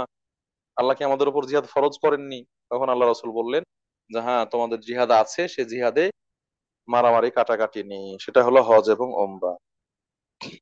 এর বাইরে রাসূল সাল্লাল্লাহু আলাইহি ওয়াসাল্লামের জীবদ্দশায় বা সাহাবীদের জীবদ্দশায় মহিলা সাহাবীরা যুদ্ধে অংশগ্রহণ করেছেন, যুদ্ধের মাঠে গিয়েছেন, শত্রুদের বিরুদ্ধে সংগ্রাম করেছেন, এরকম পাওয়া যায় না। তবে তারা মুসলিম সৈন্যবাহিনীর সাথে গিয়েছেন, মুসলিম সেনাদের যারা আহত হবে তাদেরকে সেবা শুশ্রূষা করার জন্য, রান্না বান্নার কাজে সহযোগিতা করার জন্য, অথবা এরকম তাদের মানে যুদ্ধের মাঠের বাইরে অন্যান্য কাজে সহযোগিতা করার জন্য নারীরা অংশগ্রহণ করতে পারে। আরেকটি শর্ত হচ্ছে স্বাধীন হওয়া। ব্যক্তিকে স্বাধীন হতে হবে, পরাধীন হলে দাস বা কৃতদাস তাদের উপর যুদ্ধ ফরজ নয়। পরবর্তী শর্ত হচ্ছে যুদ্ধের জন্য আর্থিকভাবে এবং শারীরিকভাবে সামর্থ্য রাখা। আর্থিকভাবে এবং শারীরিকভাবে সামর্থ্য রাখা। যুদ্ধ এটা যেহেতু অস্ত্র ব্যবহার করে অথবা শক্তি ব্যবহার করে করতে হয়, সেই হিসেবে যদি শারীরিকভাবে সামর্থ্য না থাকে, অসুস্থ, খুবই দুর্বল, অচল, এরকম মানুষ, তাদের উপর জিহাদ ফরজ নয়। অন্যভাবে আর্থিক সক্ষমতা, যে ব্যক্তির জিহাদ সম্পন্ন করার জন্য হয়তো বাহন লাগবে, খাবার দাবার লাগবে, ইত্যাদি, সেগুলো যদি না থাকে তাহলে তাদের উপরও জিহাদ ফরজ নয়। এ ব্যাপারে আহ কোরআন আয়াত রয়েছে, সূরা তাওবার মধ্যে আল্লাহ তাআলা বলছেন যে অনেকেই আসে জিহাদ করার জন্য, কিন্তু তাদের জিহাদে অংশগ্রহণ করবে বাহন না থাকার কারণে আল্লাহ রাসূল সাল্লাল্লাহু আলাইহি ওয়াসাল্লাম তাদেরকে অনুমতি দিতে পারছেন না। তো তারা চোখ মুছতে মুছতে ফিরে যায়, চোখ মুছতে মুছতে তারা ফিরে যায়। তো এই যে লোক যাদের বাহন না থাকার কারণে জিহাদ তাদের উপর ফরজ নয়, আল্লাহ রাসূল ফিরিয়ে দিয়েছেন। এখান থেকে বোঝা যাচ্ছে যে আর্থিক সঙ্গতি থাকা এটাও একটা শর্ত। আর বিভিন্ন ধরনের প্রতিবন্ধকতা ইত্যাদি সেগুলো থেকে মুক্ত থাকা, অঙ্গহানি সেগুলো থেকে মুক্ত থাকা, এটাও একটি উল্লেখযোগ্য শর্ত। এই শর্তগুলো যদি পাওয়া যায় তাহলে মুসলিম ব্যক্তি তার জন্য যুদ্ধ করা স্থানকাল পাত্রভেদে ফরজে কিফায়া অথবা ফরজে আইন। সম্মানিত উপস্থিতি, এই যে যুদ্ধ বা জিহাদ যেটা মুসলিমরা সম্পন্ন করে থাকেন এবং ইসলামী শরীয়তের সুপ্রতিষ্ঠিত প্রমাণিত একটি বিষয়, আহ এটি যদি আমরা সম্পন্ন করি, এই যুদ্ধে অংশগ্রহণ করি, যেখানে জীবন বাজি রাখতে হয়, যেখানে মৃত্যুর স্বাদ আস্বাদন করতে হয়, মৃত্যুকে আলিঙ্গন করে নিতে হয়, অঙ্গহানি ক্ষত বিক্ষত হওয়া সহ বিভিন্ন ধরনের পরিস্থিতির সম্মুখীন হতে হয়, এই কাজটি যদি আমরা সম্পন্ন করি তাহলে আল্লাহর কাছে কি পুরস্কার পাবো, আল্লাহর কাছে কি প্রতিদান পাবো, সেটা আমরা একটু জেনে নেওয়ার চেষ্টা করি। আহ আপনারা জানেন যে জিহাদ এটি শ্রেষ্ঠ শ্রেষ্ঠ ইবাদত। জিহাদ এটি একটি শ্রেষ্ঠ ইবাদত এবং এর পুরস্কার অসংখ্য, এর পুরস্কার অসংখ্য, অনেক অনেক পুরস্কার, যেগুলোর ব্যাপারে কোরআনের একাধিক আয়াত রয়েছে এবং অনেকগুলো হাদিস রয়েছে। এর মধ্যে আমরা কয়েকটি উল্লেখ করতে চাই। যেমন আল্লাহ তাআলা কোরআনের মধ্যে বলেছেন, ইন্নাল্লাহ আশতারা মিনাল মুমিনিনা আনফুসাহুম ইন্নাল্লাহ আশতারা মিনাল মুমিনিনা আনফুসাহুম ওয়া আমওয়ালাহুম বিল জান্নাহ ইন্নাল্লাহ আশতারা মিনাল মুমিনিনা আমওয়ালাহুম ওয়া আনফুসাহুম বিল জান্নাহ। নিশ্চয় আল্লাহ রাব্বুল আলামিন মুমিনদের জানমাল কিনে নিয়েছেন জান্নাতের বিনিময়ে। এই জান্নাতের বিনিময়ে কিনে নিয়েছেন, কি করবে তারা? ইউকাতিলুনা ফি সাবিলিল্লাহ, আল্লাহ রাস্তায় জিহাদ করবে। তাহলে আল্লাহ রাস্তায় জিহাদ করলে তার বিনিময়ে তারা কি পাবে? জান্নাত পাবে। সুবহানাল্লাহ, জিহাদের বিনিময় হচ্ছে জান্নাত। অন্যভাবে আল্লাহ তাআলা অন্য আয়াতে বলছেন, ইনফিরু খিফাফাও ওয়া থিকালা ওয়াজাহিদু বিআমওয়ালিকুম ওয়া আনফুসিকুম ফি সাবিলিল্লাহ যালিকুম খায়রুল লাকুম ইন কুনতুম তা'লামুন। তোমরা আল্লাহ রাস্তায় জানমাল দিয়ে জিহাদ করো, ক্ষুদ্র ক্ষুদ্র দলে বা বড় বড় দলে অন্তর্ভুক্ত হয়ে, এটা তোমাদের জন্য উত্তম। যালিকুম খায়রুল লাকুম, এটা তোমাদের জন্য উত্তম যদি তোমরা জানতে, যদি তোমরা জানতে তাহলে এটাই হচ্ছে উত্তম। অনুরূপভাবে আল্লাহ রাব্বুল আলামিন সূরা আস-সফের মধ্যে যে আয়াতের কথা বলেছেন, আমরা গত দিনে বলেছিলাম, ইয়া আইয়ুহাল্লাযীনা আমানু হাল আদুল্লুকুম আলা তিজারাতিন তুনজিকুম মিন আযাবিন আলীম। হে ইমানদারগণ, আমি তোমাদেরকে কি এমন ব্যবসার কথা, বাণিজ্যের কথা, লাভবান হওয়ার কথা বলে দিব না, যার মাধ্যমে তোমরা কষ্টদায়ক শাস্তি থেকে বেঁচে যাবে। সেই ব্যবসাটা কি? তুমিনুনা বিল্লাহি ওয়া রাসূলিহি ওয়া তুজাহিদুনা ফি সাবিলিল্লাহি বিআমওয়ালিকুম ওয়া আনফুসিকুম। তোমরা আল্লাহর প্রতি, তার রাসূলের প্রতি ঈমান নিয়ে আসবে আর আল্লাহ রাস্তায় জানমাল দিয়ে জিহাদ করবে। যালিকুম খায়রুল লাকুম ইন কুনতুম তা'লামুন, এটাই তোমাদের জন্য কল্যাণকর যদি তোমরা জানতে। আর কি পুরস্কার পাবে? ইয়াগফির লাকুম যুনুবাকুম, আল্লাহ তোমাদের পাপগুলো মাফ করে দিবেন। ওয়া ইউদখিলকুম জান্নাতিন তাজরি মিন তাহতিহাল আনহার, আল্লাহ তোমাদেরকে জান্নাতে প্রবেশ করাবেন যে জান্নাতের নিচ দিয়ে নদী প্রবাহিত। ওয়া মাসাকিনা তাইয়্যিবাতান ফি জান্নাতি আদন, আর জান্নাতুল আদনের মধ্যে উত্তম চমৎকার উৎকৃষ্ট মানের বাসস্থান পাবে। দালিকাল ফাউজুল আযীম, যেটা হচ্ছে মহা বিজয়, মহা সফলতা। আর কি? ওয়া উখরা তুহিব্বুনাহা নাসরুম মিনাল্লাহ ওয়া ফাতহুন করিব, আরেকটা সুসংবাদ দিয়েছেন যে আল্লাহর পক্ষ থেকে তোমরা বিজয় লাভ করবে, আল্লাহর পক্ষ থেকে সাহায্য লাভ করবে, নুসরাত লাভ করবে। এটি মুমিনদের জন্য সুসংবাদ। সম্মানিত উপস্থিতি, তাহলে এখানেও জিহাদের, আল্লাহ রাস্তায় জিহাদ করার অনেকগুলো পুরস্কার ঘোষণা করেছেন। বুখারী মুসলিমের হাদিসে এসেছে, আল্লাহ রাব্বুল আলামিন তাকাফফারাল্লাহু লিমান জাহাদা ফি সাবিলিহি লা ইউখরিজুহু ইল্লাল জিহাদু ফি সাবিলিহি ওয়া তাসদীকি কালিমাতি। যে ব্যক্তি শুধুমাত্র আল্লাহর রাস্তায় জিহাদ করার জন্য, আল্লাহর কথাকে বাস্তবায়ন করার জন্য যুদ্ধে বের হয়, আল্লাহ রাব্বুল আলামিন ওই মুজাহিদের দায়িত্ব নিয়ে নেন। আল্লাহু আকবার। কিসের দায়িত্ব? বিআন ইউদখিলাহুল আল জান্নাতা, আল্লাহ তাআলা তাকে জান্নাতে প্রবেশ করাবেন, এই দায়িত্ব নিয়ে নেন। আও ইয়ারজিআহু ইলা মাসকানিহি আল্লাযী খারাজা মিনহু মা মা নালা মিন আজরিন আও গানিমাতিন।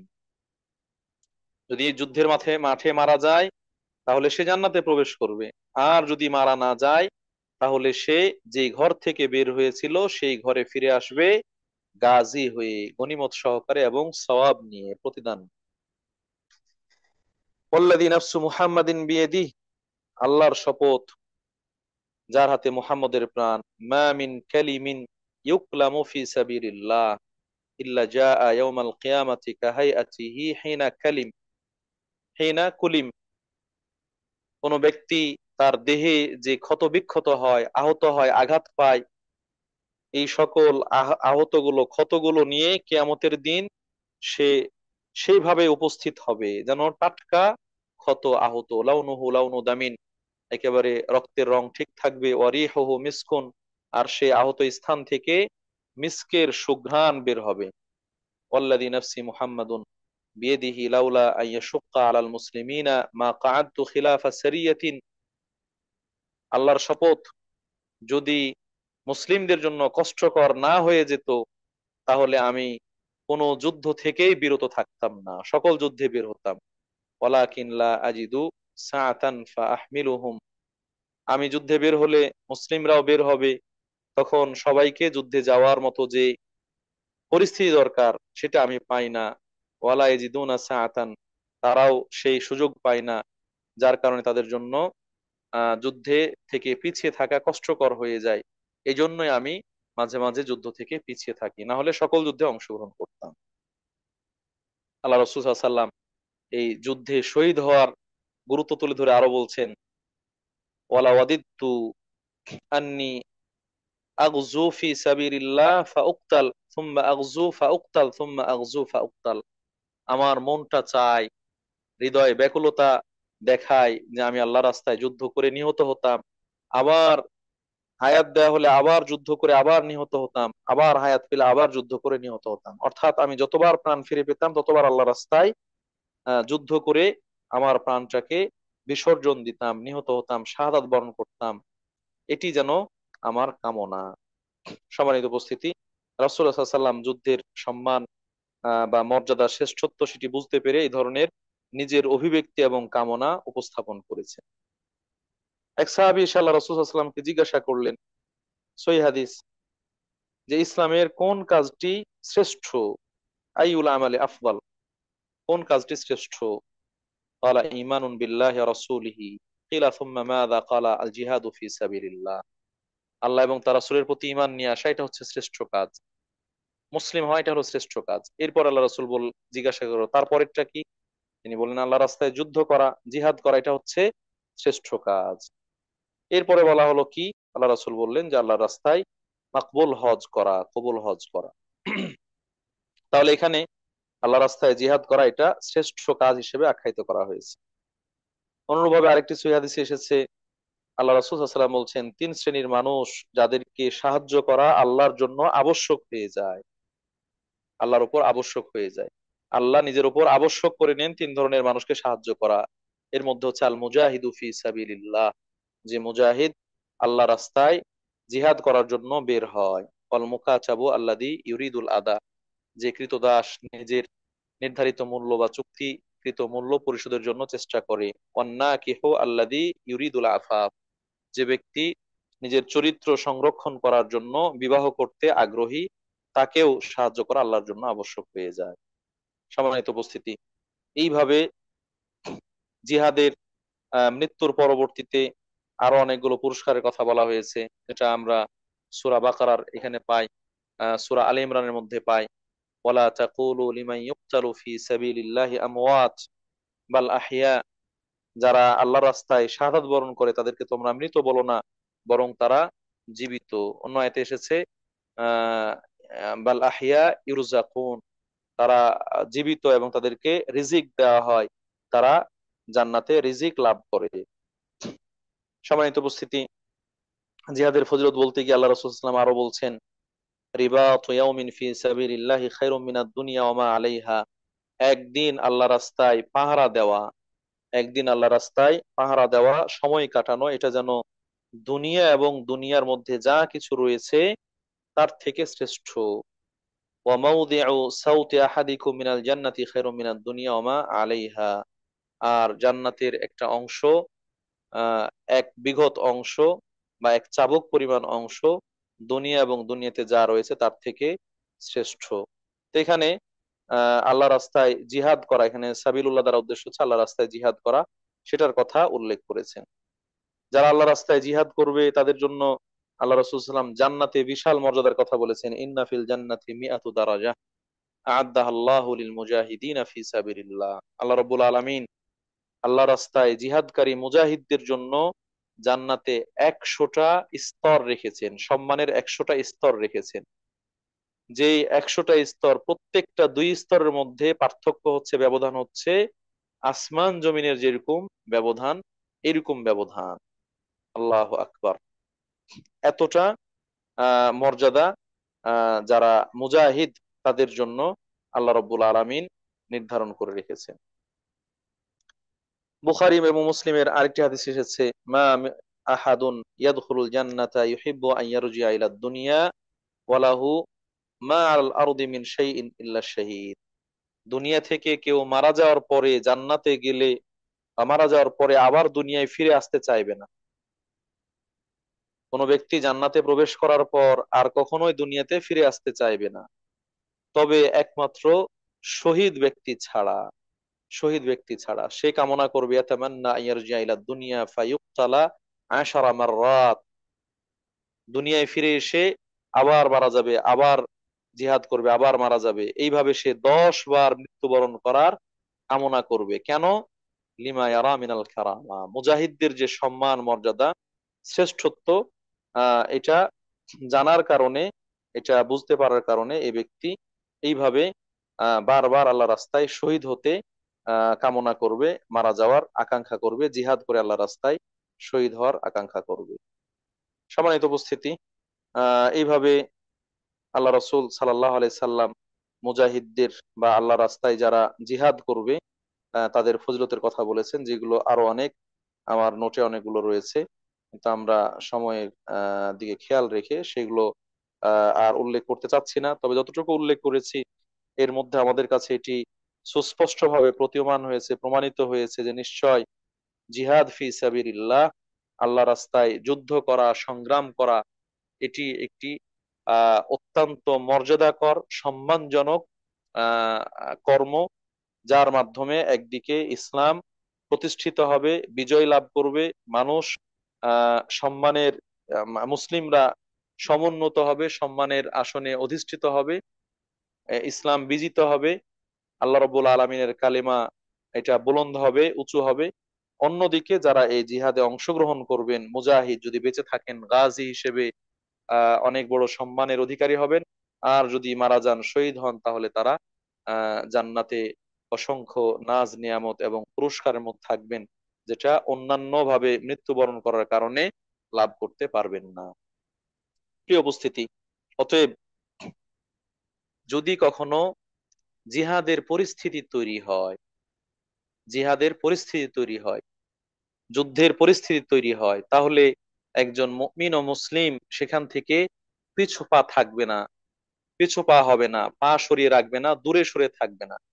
বরং প্রত্যেকটা মুমিনের হৃদয়ে কামনা রাখা দরকার, বাসনা রাখা দরকার, যে যদি কখনো জিহাদের ডাক আসে, যুদ্ধের পরিস্থিতি তৈরি হয়, তাহলে আমি ওই ইসলামী যুদ্ধে, সেই ইসলামী সংগ্রামে সবার আগে থাকব, সবার সামনে থাকব, অগ্রে থাকব। এরকম কামনা মনের মধ্যে থাকতে হবে। যদি এই কামনা না থাকে তাহলে সে মুনাফিক হিসেবে মৃত্যুবরণ করবে। আল্লাহ রাসূল সাল্লাল্লাহু আলাইহি ওয়াসাল্লাম বলছেন, সহিহ বুখারী মুসলিমের হাদিস, মান মাতা ওয়ালাম ইয়াগজু ওয়ালাম ইউহাদ্দিস বিহি নাফসাহু মাতা আলা শুবাতি মিনান নিফাক। যে ব্যক্তি মৃত্যুবরণ করলো, মৃত্যুবরণের আগে জিহাদ করলো না, অথবা জিহাদের জন্য মনের মধ্যে আকাঙ্ক্ষাও রাখলো না, বাসনাও রাখলো না, কামনাও রাখলো না, সে যেন নেফাকে মৃত্যুবরণ করলো, সে যেন মুনাফিকের মৃত্যুবরণ করলো। প্রিয় উপস্থিতি, এই জায়গা থেকে জিহাদকে কোনোভাবে অস্বীকার করার সুযোগ নেই, জিহাদকে এড়িয়ে যাওয়ার সুযোগ নেই। এবং এই জিহাদ যতদিন পর্যন্ত প্রতিষ্ঠিত থাকবে, মুসলিমরা ততদিন পর্যন্ত সমুন্নত থাকবে, সম্মানের সাথে থাকবে, মাথা উঁচু করে থাকতে পারবে। আজকে সারা বিশ্বে মুসলিমদের যে লাঞ্ছনাকর পরিস্থিতি, অবমাননাকর পরিস্থিতি, এর জন্য এটা একটা কারণ। বিশেষ করে যে এলাকাগুলোতে মুসলিমরা আক্রান্ত হচ্ছে, তারা আল্লাহর বিধান থেকে দূরে সরে যাওয়ার কারণে, আল্লাহর বিধান থেকে সরে আসার কারণে। বিশেষ করে জিহাদ এটি একটি ইসলামী বিধান, এটাকে অনেকে অগ্রাহ্য করে, অনেকেই তিরস্কার করে, অনেকে ভুলভাল ব্যাখ্যা দিয়ে থাকে, বিভিন্নভাবে এড়িয়ে যাওয়ার চেষ্টা করে, যার কারণে আল্লাহ রাব্বুল আলামিন তাদেরকে লাঞ্ছিত করছেন, বা সারা বিশ্বের মুসলিমরা আজকে লাঞ্ছিত হচ্ছে। এখন তো জিহাদের কথা মুখে উচ্চারণ করাই কঠিন। জিহাদের কথা বললেই তো সে সন্ত্রাসী, জিহাদের কথা বললেই সে মৌলবাদী, জিহাদের কথা বললেই সে জঙ্গি, এইভাবে বিভিন্ন ট্যাগ লাগিয়ে তাকে ধরাশায়ী করা হয়, তাকে 14 শিকের ভিতরে পুরে দেওয়া হয়, অথবা বিভিন্ন ভাবে নির্যাতন করা হয়। সম্মানিত উপস্থিতি, নিঃসন্দেহে এই জায়গায় আমাদের সজাগ থাকতে হবে, সতর্ক থাকতে হবে। একদিকে যেমন জিহাদের নাম করে জঙ্গি তৎপরতা দেখানো, এটা ঠিক হবে না, সন্ত্রাসী কর্মকাণ্ড চালানো ঠিক হবে না, মানুষের মধ্যে ত্রাস সৃষ্টি করা ঠিক হবে না। আবার অন্যদিকে মূল জিহাদ, প্রকৃত জিহাদ, আসল জিহাদ, সেটাকে অস্বীকার করারও কোনো সুযোগ নেই, এড়িয়ে যাওয়ারও কোনো সুযোগ নেই। বরং আল্লাহ রব্বুল আলমিনের যে দেয়া বিধান, সেটাকে সঠিকভাবে জেনে বুঝে যদি আমরা আঁকড়ে ধরে বাস্তবায়ন করতে পারি, তাহলে দেখা যাবে যে আমাদের মনের মধ্যে সে অনুভূতি তৈরি হবে। কখনো জিহাদের পরিস্থিতি তৈরি হলে আমরা সে জায়গায় অংশগ্রহণ করব। সম্মানিত উপস্থিতি, এখানে একটা প্রাসঙ্গিক বিষয়, যে এখন যেহেতু দেশ দেশ দেশ হিসেবে এক দেশ আর এক দেশের সাথে যুদ্ধ করে, যুদ্ধ করছেই, সেগুলো করবে, কিন্তু মুসলিম দেশ, বা যেখানে অধিকাংশ জনগণ মুসলিম, সংখ্যাগরিষ্ঠ মুসলিম, যেমন আমরা বলতে পারি বাংলাদেশ, যেখানে আহ বাংলাদেশের যে পরিসংখ্যান, সে পরিসংখ্যান অনুযায়ী আপনার প্রায় 90-এর উপরে 92% হচ্ছে মুসলিম। তো এরকম সংখ্যাগরিষ্ঠ মুসলিম দেশে গণতান্ত্রিক শাসন ব্যবস্থা, যেখানে ইসলামী শাসন ব্যবস্থা নেই, তো এরকম সরকারের বিরুদ্ধে, যে সরকার মুসলিম, যে সরকার মুসলিম কিন্তু ইসলামী শাসন ব্যবস্থা নেই, তার বিরুদ্ধে বিদ্রোহ করা যাবে কিনা, তার বিরুদ্ধে জিহাদ করা যাবে কিনা, তার বিরুদ্ধে আন্দোলন করা যাবে কিনা। সম্মানিত উপস্থিতি, আমরা যেন আবেগী না হই, বরং বিবেককে কাজে লাগিয়ে কোরআন এবং হাদিসের আলোকে যে সিদ্ধান্ত, সেটাকে মেনে নেওয়ার চেষ্টা করি। ইসলামী জিহাদের ক্ষেত্রে, ইসলামী শরীয়তের জিহাদের ক্ষেত্রে উল্লেখযোগ্য একটি শর্ত হচ্ছে যে এলোমেলো বিচ্ছিন্ন জিহাদ করা যাবে না। এলোমেলো বিচ্ছিন্ন জিহাদ করা যাবে না, এটা একটা নেতৃত্বে, একটা নেতার অধীনে জিহাদ করতে হবে। যেমন মুসলিম সরকার, মুসলিম দেশের সরকার যখন তিনি জিহাদের ঘোষণা দিবেন, তখন তার নেতৃত্বে বা তার প্রতিনিধির নেতৃত্বে জিহাদ করবে। এরকম ভাবে বিচ্ছিন্ন ভাবে নয়, বরং সংগঠিত ভাবে, সুসংগঠিত ভাবে জিহাদ করতে হবে। এখন যেহেতু আমাদের দেশে মুসলিম সরকারই নাই, অমুসলিম সরকার, তাহলে আমরা সরকারের বিরুদ্ধে বিদ্রোহ করতে পারবো কিনা, আন্দোলন করতে পারবো কিনা, ওলামায়ে কেরাম এ ব্যাপারে 3টা শর্ত জুড়ে দিয়েছেন। যদি কখনো কোথাও বিদ্রোহের প্রয়োজন হয়, তাহলে 3টা দিক খেয়াল রাখতে হবে। 1 নম্বর দিক হচ্ছে এই বিদ্রোহটা একটা নেতৃত্বে হতে হবে, বিচ্ছিন্ন ভাবে নয়। আপনি 5-7 জন মিলে বিদ্রোহ শুরু করলেন, আহ আপনাকে ধরাশায়ী করে কচুকাটা করা হবে, 14 শিকের ভিতরে ভরা হবে, এই জায়গায় যেন নিজেকে ধ্বংসের দিকে ঠেলে দেওয়া, এরকম বিচ্ছিন্ন ভাবে নয়, এটা একটা সুসংগঠিত ভাবে আহ পরিচালনা করার চেষ্টা করতে হবে। কিভাবে সুসংগঠিত হবে? এইভাবেই যখন মানুষরা কোরআন হাদিসের দাওয়াত দিতে থাকবে, প্রচার প্রসার করতে থাকবে, সবার মধ্যে এই অনুভূতি জাগ্রত হবে যে যদি আমরা ইসলামী সরকার না পাই, তাহলে আমাদের এই বিধানগুলো সঠিকভাবে আমরা বাস্তবায়ন করতে পারবো না।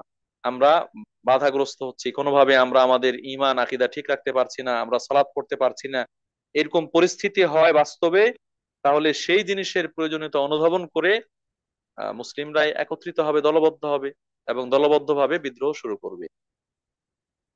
2 নাম্বার শর্ত হচ্ছে, যার বিরুদ্ধে বিদ্রোহ করবেন, এই বিদ্রোহ করার থেকে, বিদ্রোহ করলে যে উপকার, না করলে যে ক্ষতি, এই দুটার মধ্যে উপকারের দিকটা প্রাধান্যতম হতে হবে। বিদ্রোহ করলে উপকার বেশি, না করলে ক্ষতি, এটা আহ মানে না না করলে ক্ষতি, তবে ক্ষতিটা বেশি ক্ষতি নয়, এরকম হলে হবে না, বরং বিদ্রোহ করলে উপকারটা হচ্ছে বেশি, বিদ্রোহ করে সফলতা পাওয়া যাবে এরকম প্রবল আহ সম্ভাবনা থাকতে হবে। এরকম অবস্থায় বিদ্রোহ করা যেতে পারে, এটা দ্বিতীয় শর্ত। এখন হয়তো আপনি দেখছেন যে বিদ্রোহ করা আহ করলে উপকারের দিক আছে, কিন্তু বিদ্রোহ করলে উপকারের যে দিক তার থেকে ক্ষতির সম্ভাবনাই বেশি। বিদ্রোহ করলেই হয়তো একটা স্থিতিশীল অবস্থা, এর মধ্যে অস্থিতিশীল পরিবেশ তৈরি হবে, অরাজক পরিবেশ তৈরি হবে, মানুষের জানমাল ইত্যাদি সেগুলোর নিরাপত্তা আর কখনোই প্রতিষ্ঠিত হবে না। এই ধরন যদি হয়, গৃহযুদ্ধ বেঁধে যাবে, এরকম যদি হয় তাহলে সে বিদ্রোহে অংশগ্রহণ করা যাবে না। তৃতীয়ত, আহ বিদ্রোহ করে, যার বিরুদ্ধে বিদ্রোহ করছি সেই ব্যক্তির থেকে উত্তম ব্যক্তিকে পাওয়া যেতে হবে। একজনকে হটিয়ে তার স্থানে আরেকজনকে বসাবো, সেরকম তার থেকে শ্রেষ্ঠ বা ভালো ব্যক্তি থাকতে হবে, তার থেকে শ্রেষ্ঠ বা ভালো ব্যক্তি থাকতে হবে। তাহলে এই জায়গায় আপনি যার বিরুদ্ধে বিদ্রোহ করলেন তাকে সরিয়ে আরেকজনকে বসাবেন। এটাকে বাদিলা সালেহ বলা হয়, উত্তম বিকল্প।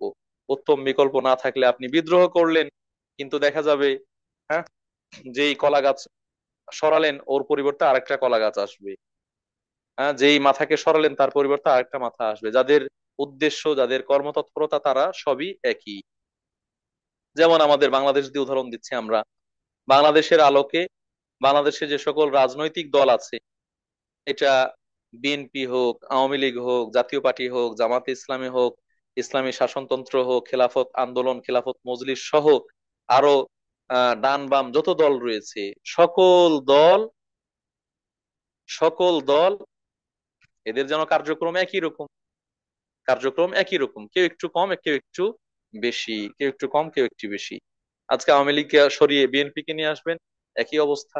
বিএনপি কে সরিয়ে হয়তো জামাতকে নিয়ে আসবেন, তারাও গণতান্ত্রিক শাসন ব্যবস্থা চায়। তারা যে ইসলামী শাসন ব্যবস্থা এটা চায় না, তারাও গণতান্ত্রিক শাসন ব্যবস্থা চায়। খুব পরিতাপের বিষয়, দুঃখের বিষয়, গতকালকে অথবা আজকে সমকাল পত্রিকার একজন সাংবাদিক এটি খুব হাইলাইটস করে, ফলাও ফলাও করে উল্লেখ করেছেন, বাংলাদেশের বর্তমান সরকার যে সকল সংস্কার চেয়েছেন, এই সংস্কারগুলোর মধ্যে যত রাজনৈতিক দল রয়েছে সবাই নিজের নিজের মতামত উপস্থাপন করেছেন। এই মতামতে একটা দলও বাংলাদেশে ইসলামী শাসন ব্যবস্থা চায় এরকম কথা উল্লেখ করেনি, খেলাফতি শাসন ব্যবস্থা চায় এরকম মন্তব্য বা আবেদন কেউই দেয়নি, এরকম সংস্কার কেউই চায়নি। সবাই চেয়েছে গণতান্ত্রিক শাসন ব্যবস্থার সংস্কার।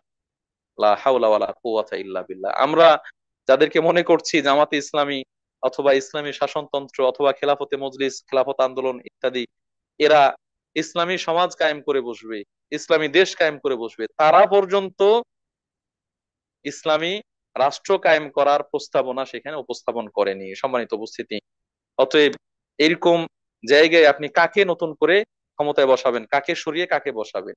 আল্লাহ রাব্বুল আলামিন আমাদেরকে সঠিক বুঝ দান করুন। আমরা পক্ষে বিপক্ষে নয়, বরং বাস্তবতাটা তুলে ধরার চেষ্টা করেছি। এই জায়গা থেকে আমরা যেন কখনোই আবেগে আপ্লুত না হয়ে যাই, ইমোশনাল না হয়ে যায়, বরং বাস্তবতার আলোকে, বাস্তবতার নিরিখে কোরআন এবং হাদিসের যে বিধান, সে বিধানের কাছে আত্মসমর্পণ করে কোরআন এবং হাদিসের বিধানকে নিজের জীবনে সর্বোচ্চ প্রায়োরিটি দিয়ে সেইভাবে সামনে এগিয়ে যাওয়ার চেষ্টা করি।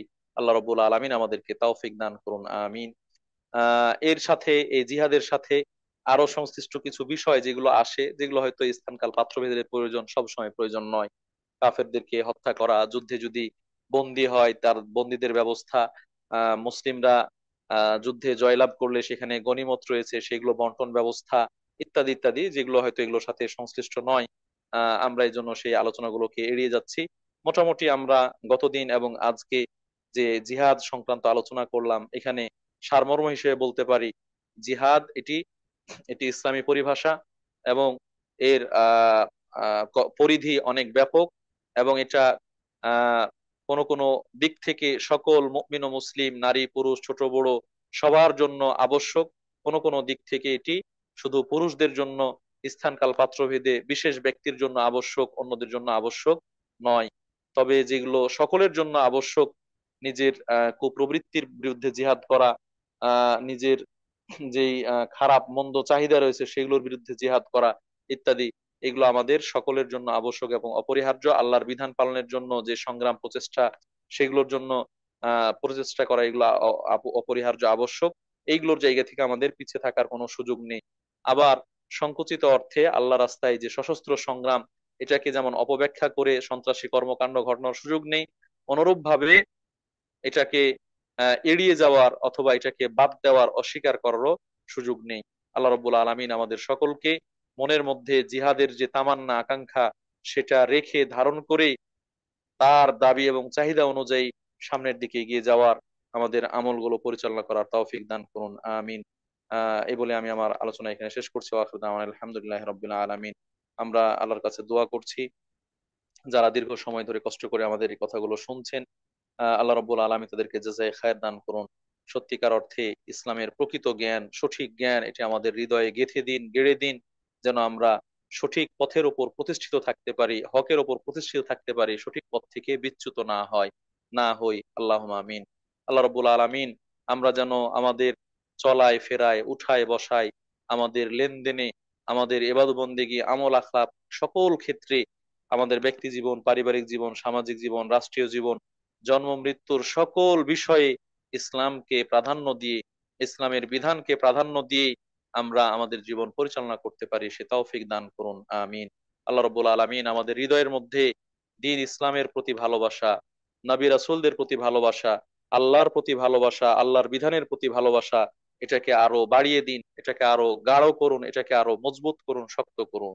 আল্লাহ রাব্বুল আলামিন যারা আপনার দিনকে সত্যিকার অর্থে প্রতিষ্ঠিত করার জন্য, বিজয়ী করার জন্য চেষ্টা চালিয়ে যাচ্ছে, পরিশ্রম প্রচেষ্টা করছে, কথা দিয়ে, অর্থ সম্পদ দিয়ে, শারীরিক পরিশ্রম দিয়ে, মেধা বুদ্ধি দিয়ে, আল্লাহ রাব্বুল আলামিন তাদের সকলের এই পরিশ্রমগুলো আপনি কবুল ও মঞ্জুর করে নিন, সহযোগিতাগুলো কবুল ও মঞ্জুর করে নিন। তাদেরকে আপনি সকল বিপদ আপদ থেকে হেফাজতে রাখুন, তাদেরকে নিরাপত্তা দান করুন, দুনিয়া এবং আখেরাতে সম্মানিত করুন।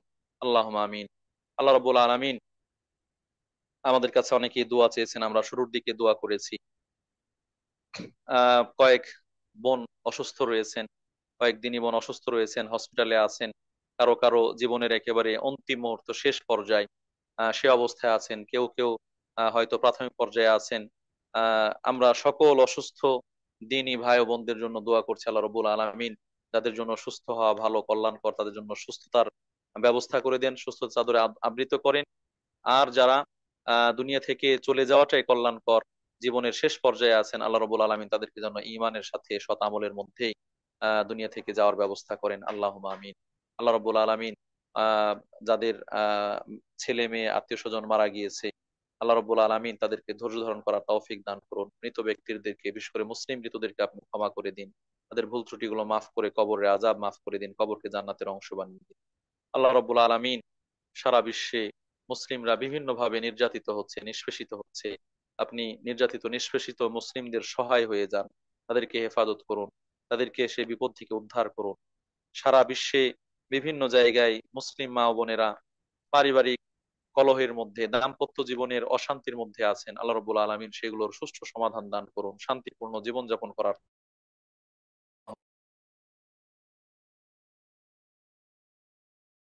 সার্বিকভাবে প্রচেষ্টা চালিয়ে যাচ্ছে, তাদেরকে আপনি আহ উন্নত জীবন দান করুন দুনিয়া এবং পরকালে। আল্লাহ রবুল আলামিন এসো আল্লাহর পথে কোরআনের আলোয়, এই গ্রুপটিও দিন ইসলামকে তার পরিধি অনুযায়ী মানুষের কাছে পৌঁছানোর জন্য বিভিন্নভাবে পদক্ষেপ গ্রহণ করে, বিভিন্ন সেবামূলক কার্যক্রমে অংশগ্রহণ করে চেষ্টা চালিয়ে যাচ্ছে। আল্লাহ রবুল আলামিন আপনি এগুলো কবুল ও মঞ্জুর করে নিন। ইখলাসের সাথে, যেন আন্তরিকতার সাথে এগুলো হয়, সে তৌফিক দান করুন। যারা সংশ্লিষ্ট রয়েছে দাতা হিসেবে, ডোনার হিসেবে, সহযোগী হিসেবে, সহকর্মী হিসেবে, আল্লাহ রাব্বুল আলামিন সকলকে জাযায়ে খায়ের দান করুন, সকলকে উত্তম বিনিময় দান করুন। এই ধরনের ভালো কাজে আমাদের সকলকে অংশগ্রহণ করার তৌফিক দান করুন। আল্লাহুম্মা আমিন। এ বলে আমরা আমাদের আলোচনা এখানে শেষ করছি। সংশ্লিষ্ট বিষয়ে কোনো সংযোজন থাকলে হাসিনা আপু সংযোজন করবেন ইনশাআল্লাহ। আর না হলে আমরা বাকি প্রশ্ন উত্তরে যাব। আছেন হাসিনা আপু? জি আলহামদুলিল্লাহ আছি। এটার আহ, একটু বন্ধ, রেকর্ডিংটা বন্ধ করলে ইনশাআল্লাহ। যেটা আলহামদুলিল্লাহ আলহামদুলিল্লাহ অনেকক্ষণ ধরে সুন্দর করে মানে সমস্ত আলোচনাগুলি শুনতেছিলাম মনোযোগ দিয়ে। আলহামদুলিল্লাহ অনেক কিছু শিখার জানার সুযোগ করে দিয়েছেন আল্লাহ। তা আলহামদুলিল্লাহ মুমিনের জন্য যেটুকুই বলবো যে মুমিনের জন্য এই জিহাদটা মৃত্যু পর্যন্ত চলতে থাকবে। এক এক সময় এক এক রূপে নিজের নিজের নফসের বিরুদ্ধে, অন্যের নফসের বিরুদ্ধে, পারিপার্শ্বিকতার বিরুদ্ধে সবসময় জিহাদ চলতেই থাকে। হ্যাঁ, দারিদ্রতার বিরুদ্ধে বিভিন্ন সবকিছুর এরকম একটার পর একটা চলতে থাকে। তো মৃত্যু যখন হবেই, সেটা আল্লাহর রাস্তায় হয় শ্রেষ্ঠ। কারণ শহীদের আপনি তো বর্ণনা করলেন শহীদের কি মর্যাদা। এমন বলা হয়েছে রাসূল সাল্লাল্লাহু আলাইহি ওয়াসাল্লামের সময় যে তাদের ওই কাপড়ে, ওই অবস্থায় তাদেরকে ইয়ে দিতে, মানে মানে তাদেরকে দাফন করার জন্য তারা এই সম্মান নিয়ে উঠবে, কতটা মর্যাদাশীল। তো একটা ছোট্ট জিনিস আমার হাদিসের কথা মনে আসছে, যেটা যে মানুষ যদি যেটা আকাঙ্ক্ষা করে, যেটা আপনি বললেন তামান্না লালন করে, যে ব্যক্তি আশা করে যে আল্লাহর কাছে চায় যে আল্লাহ আমাকে শহীদি মৃত্যু দিবে, অবশ্যই জিহাদের মাধ্যমে শহীদের মৃত্যু দিবে আল্লাহর দিনের পথে। সে যদি নিজের বিছানায়ও ঘুমায়, মানে নিজের ঘরেও ঘুমায়, ঘুমের মধ্যে এভাবে মৃত্যু হয়, তবু আল্লাহ তার এই আকাঙ্ক্ষার কারণে, চাওয়ার কারণে তাকে আল্লাহ সে সওয়াবটা দিবেন। মর্যাদা আলাদা কথা, সওয়াবটা দিবেন। আরেকটা জিনিস আমি ভাই, এই হাদিসটা আপনি একটু দেখবেন। বুখারী শরীফের হাদিস বলছে বলছে যে প্রতি মাসের একটা আয়ের অংশ ইয়াতিমখানা বা মসজিদ মাদ্রাসা বা গরিব দুঃখী বিধবা দুস্থদের মাঝে দান করবেন, সেটা যত অল্পই হোক। এতে আপনি আল্লাহ তাআলার কাছে জিহাদকারের সমতুল্য হবেন। সুবহানাল্লাহ, আলহামদুলিল্লাহ, আল্লাহু আকবার। বুখারী শরীফের হাদিস নাম্বার 6007 নম্বর হাদিস দিয়েছে এটা।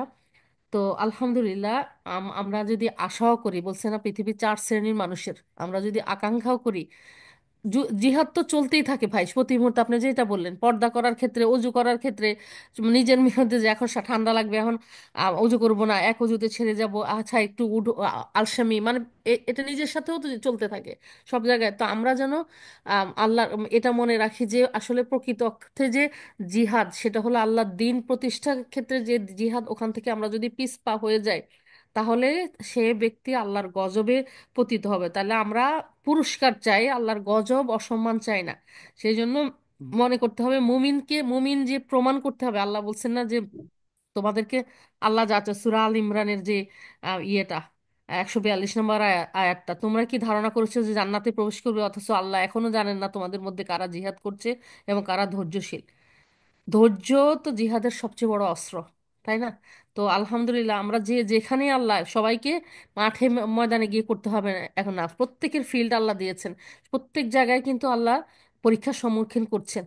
সেটাই ইমানের সাথে মোকাবেলা করা, কোরআন সুন্নাহ অনুযায়ী মোকাবেলা করা, আখেরাতে আল্লাহর কাছে পুরস্কার পাওয়ার আশা, আল্লাহর ওয়াদা প্রতিশ্রুতির উপর আস্থা রেখে মোকাবেলা করা, এটাই হলো জিহাদে টিকে থাকার একটা অনেক অন্যতম উপায়। আল্লাহ যেন আমাদের জন্য, সবার জন্য সহজ করে দেন। তো আমাদের যে যে জিনিসগুলি খুব সহজে আমরা করতে পারি, সেগুলো যেন আমরা হাতছাড়া না করি। আমরা নিয়ত রাখবো যে এরকম কোনো পরিস্থিতি আসলে ইনশাল্লাহ আল্লাহর সন্তুষ্টির জন্য আমরা আমাদের নিজের জীবনে জানমাল কোনো কিছুকে পরোয়া করব না। আল্লাহ আমাদের জন্য আমাদের ইমানি শক্তি কেমন এতটাই মজবুত করে দিন, আমিন ইয়া রব্বাল আলামিন। এটুকুই বললাম ভাই আমার। জাযাকুমুল্লাহ অল্প একটু খাইর। আপনার